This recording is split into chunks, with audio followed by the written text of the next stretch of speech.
Sonoria was taken aback at being put on the spot, a flicker of panic crossing her chocolate gaze as it flickers between Lucius and the king. She hesitates, uncertain, as she struggles to process a response. Her eyes close as she takes a deep breath, forcing herself to calm down so she could think. When they open again, there is a determination and kindness in her warm gaze, along with a hint of concern as she finally rises to her feet from the floor. "Perhaps it is best we get to know each other first," she says carefully, her tone a forced even, with a genuine compassion as a hand unconsciously touched her heart. The lilt in her voice seemed to shift, fading into something more formal and logical sounding. "It isn't wise to marry someone you just met, after all.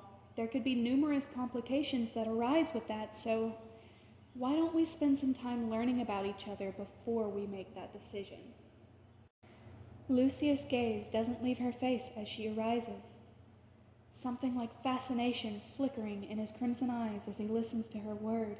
He's taken aback by her logical reasoning. It's a stark contrast from the women he's grown up around, and it's intriguing. The king looks at her with a hint of surprise, clearly having expected a more meek, submissive demeanor from her after being put on the spot like that. Lucius, however, only considers her word, a spark of agreement in his gaze. "Very well." Sonoria gives a slight bow, almost a curtsy as she let out a quiet breath of relief. "Thank you."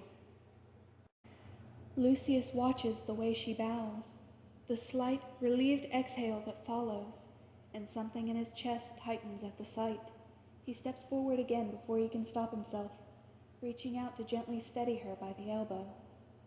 "You needn't thank me," he murmurs lowly, "but I will take you on a tour of Everland."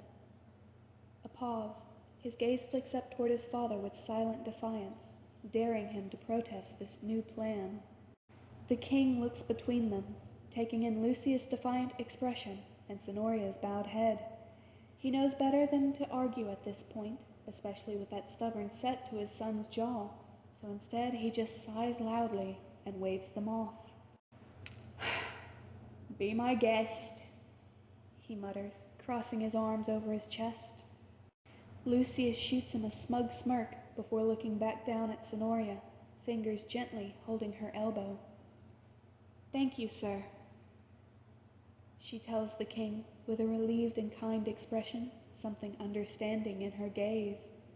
"Much respect."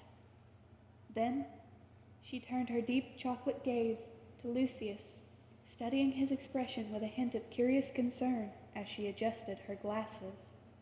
Lucius seems a little surprised at her formal and respectful tone towards his father, but it only makes that spark of fascination in his gaze burn brighter.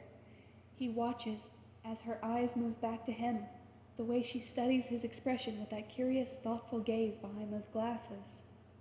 His grip on her elbow softens, fingers shifting as they ghost down her arm to gently take her hand in his, a silent command for her to follow as he starts leading her towards the throne room entrance. "Come."